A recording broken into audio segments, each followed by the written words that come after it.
आइए आप सबके जीवन में शांति हो, समृद्धि हो।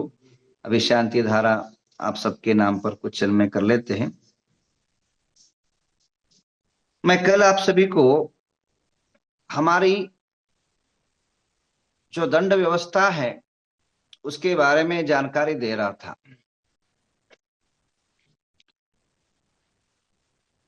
श्रावकों के लिए भी भगवान आदिनाथ के समय से दंड की व्यवस्था प्रावधान है।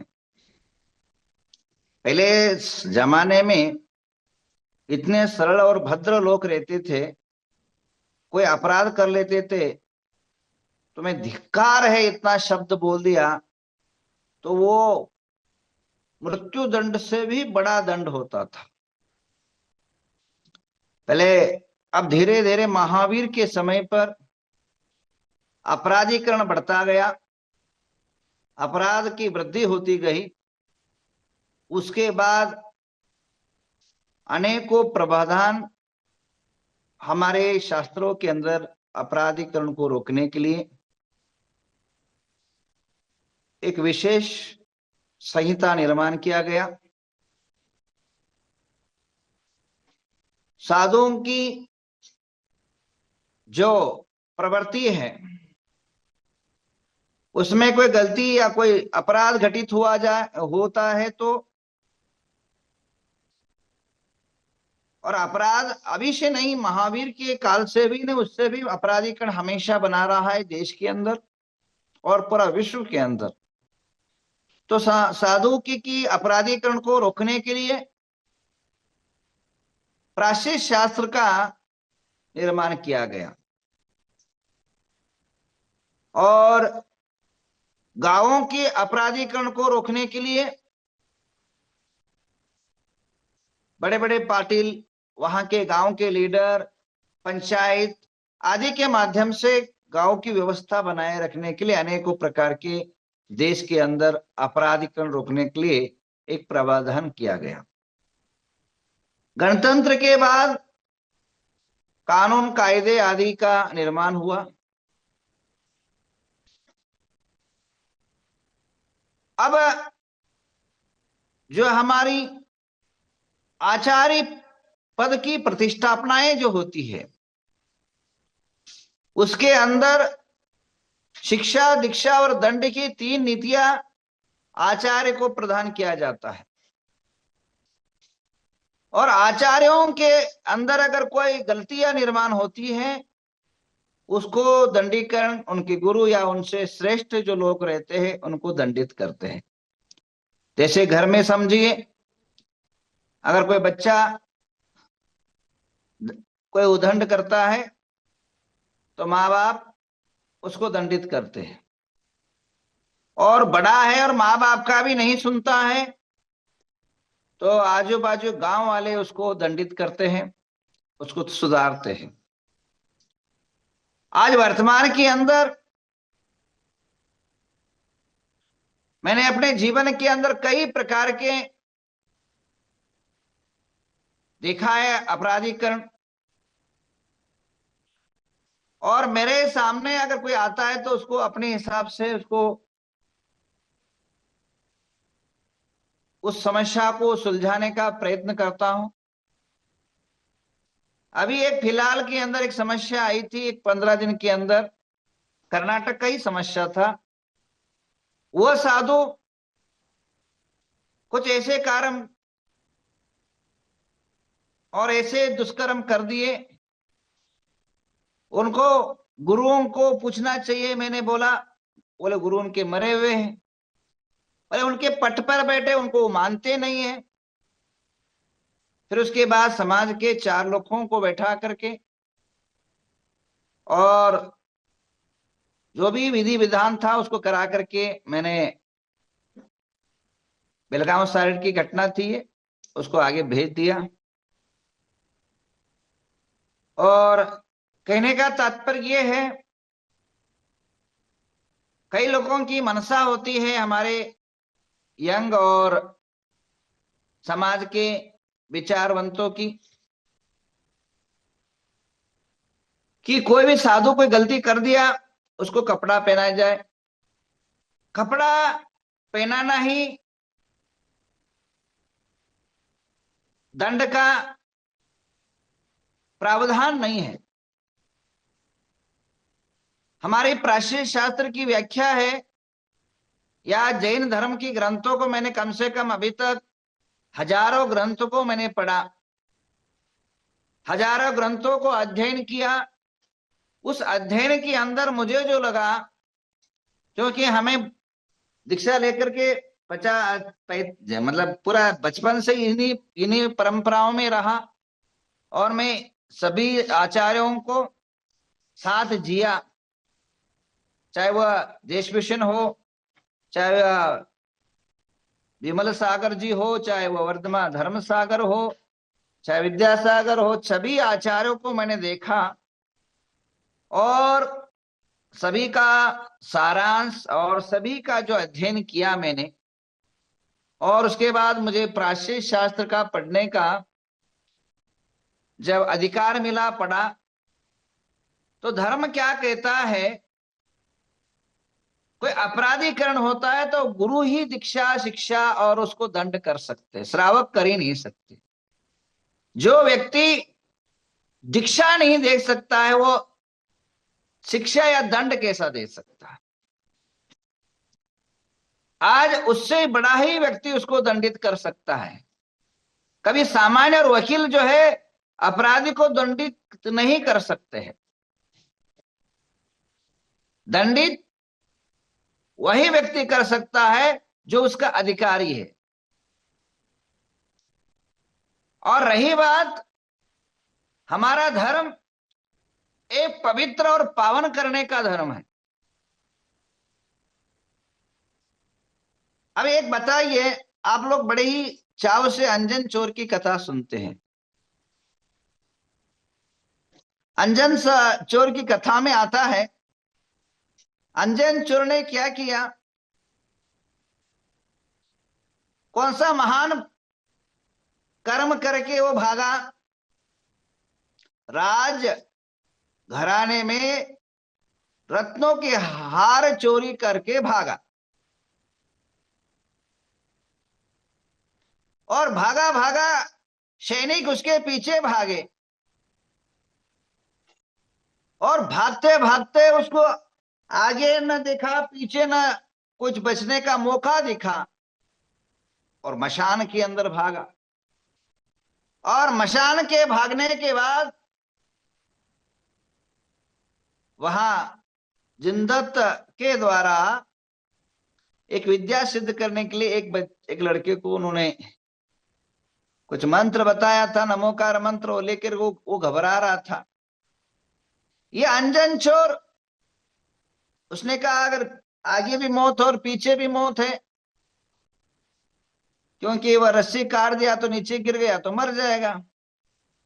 तो अंजन चोर जो है, ऐसे भी पीछे भी मौत है, आगे भी मौत है, चलो अच्छा देव भगवान की नाम लेकर के तो मरूं जाऊं, ऐसा करके चढ़ गया, और नमोकार मंत्र भी वो भूल गया, क्योंकि घबराहट आदमी जब होती है तो कुछ लक्षणें होती है। आदमी को अपराधीकरण जब पकड़ा जाता है, अपराध करता है, तो 2-3 लक्षणें उसके देह के अंदर प्रकट होती है। सबसे पहले आप ध्यान रखिए, जब भी कोई आदमी झूठ बोलता है तो उसकी जबान और मुंह सूख जाता है। वो जब भी वो अनबैलेंसिंग शब्द बोलता है, दूसरा लक्षण है।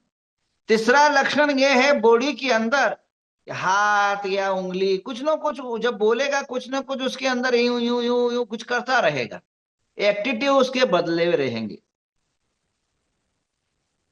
तो वो उसके बाद याददाश्त, अपराधीकरण के टाइम पर मनुष्य के जो माइंड है वो काम नहीं करता है, लॉक हो जाता है। कभी भी अच्छे कामों पर बुद्धि अच्छी चलती है, अपराधीकरण के जब अपराधीकरण पकड़ा जाता है तब उसके माइंड काम नहीं करता है।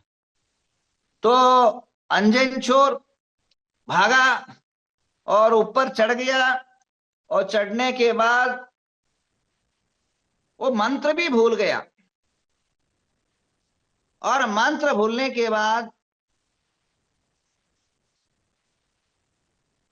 आनम तानम कछु न जानम सेठ वचन प्रमाण कहते हुए पूरे रस्सी को काट दिया। और रस्सी को काटने के बाद वह नीचे गिरने लग गया था। तब तक उसको आकाशगामिनी विद्या सिद्ध हुई और वह जा करके अकृत्रिम चैत्यालय में पहुंचा। वहां जिनदत्त रत्नों की प्रतिमा की अर्चना और पूजन कर रहा था। अब बताइए, वहां पहुंचा और वह अंजन से निरंजन बन गया, दीक्षित हो गया, संन्यासित हो गया और मोक्ष भी चला गया। तो अपराध करने के बाद मनुष्य हमेशा ऐसे ही रहता है, ये जो धारणा है ये गलत है। कई जेलों के अंदर हमने प्रवचन किए, कई जेलों के अंदर गए और हमेशा जो है अनेकों अपराधीकरण के न्यायाधीशों के साथ भी मैंने कई बैठक हुई। हर महीने 2 महीने में जो है कोई ना कोई हमसे रुबारुब हो ही जाता है। तब वहां भी जो हमारी भारतीय दंड की संहिता जो निर्माण हुई है, अगर आप स्टडी कराए जाए, जैन धर्म का जो सिद्धांत है और भारतीय संविधान की दंड की जो संहिता है समरूप है। बहुत अगर गहनता से अध्ययन किया जाए 90% मिलता जुलता व्यवहार उसके अंदर देखा गया।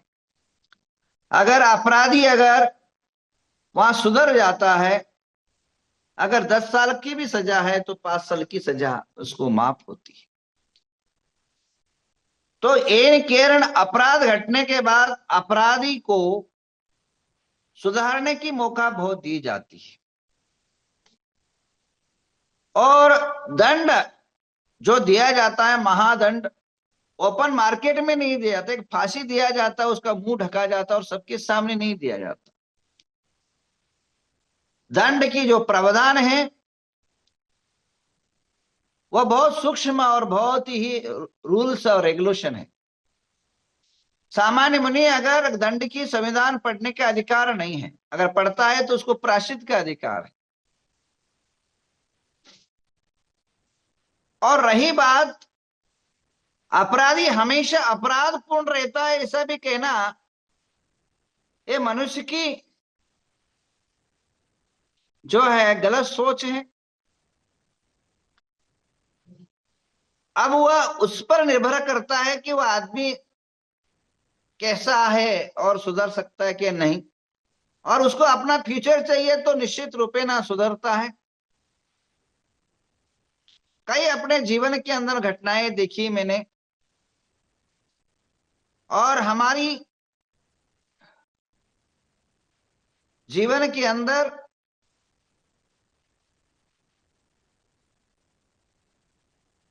एक ऐसे आचार्य की घटना भी मैंने देखा। अभी उनका समाधि हो गया, उनका नाम लेना भी गलत है। उन पर बड़ा आरोप लगा और कारण जैसे लोगों ने विहार कराया, कुंतुगिरी तक लाए, तो पूरा भारत देश उनके खिलाफ था। परंतु हम उनके सपोर्ट में थे, हमारे गुरुदेव उनके सपोर्ट में थे। अंतो गत्वा महामस्तकाभिषेक करने के लिए गए तो हमारे नवग्रह तीर्थ तक पहुंचे, और नवग्रह तीर्थ में पहुंचने के बाद चारुकीर्ति भट्टारक उनके अपोजिट में खड़े हुए कि महाराज आप उनको आगे मत भेजिए। और वहां के जो साधु हैं वह जो है वो चाहते नहीं कि वो यहाँ आए। अंतो गत्वा फिर मैंने धर्मस्थल वीरेंद्र हेगड़े चारुकीर्ति चारों को एक कॉन्फ्रेंसिंग कॉल में लेकर के एक मीटिंग किया। और हमारी उस समय नवग्रह तीर्थ में इतनी बड़ी कोई व्यवस्था नहीं थी, केवल मेरे उस टाइम 10 गुंठा जमीन था, अभी तो 50 एकड़ है, उस टाइम 10 गुंठा जमीन था। तो रखे कहा साधु, उस समय तो केवल शिलान्यास होकर के केवल 1-2 रूम बने थे, रखे कहा। अब कोई पीछे उनके साथ 50-60 साधु थे, उनको भेजे कैसे पीछे? तो अंतो गत्वा